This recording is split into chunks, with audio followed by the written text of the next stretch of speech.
Ikaw na walang pangunawa, gusto mo bang patunayan ko na walang kabuluhan ng pananampalataya kung walang mabuting gawa? Hindi ba't itinuring na matuwid ng Diyos ang ninuno nating si Abraham dahil sa mabuti niyang gawa nang ihandog niya sa altar ang anak niyang si Isaac? Makikita mo na ang pananampalataya niya ay may kasamang mabuting gawa. Naipakita na tunay ang pananampalataya niya sa pamamagitan ng mabuting gawa. Natupad ang sinasabi ng kasulatan. Sumampalataya si Abraham sa Diyos at dahil dito, itinuring siyang matuwid. Tinawag pa nga siyang kaibigan ng Diyos.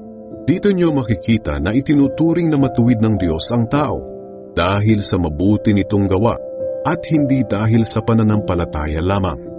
Ganoon din si Rahab, ang babaeng bayaran. Itinuring siyang matuwid dahil itinago niya ang mga espiya ng mga Israelita at itinuro ang ibang daan para makatakas sila. Kung paanong patay ang katawang walang espiritu, patay din ang pananampalataya kung walang mabuting gawa.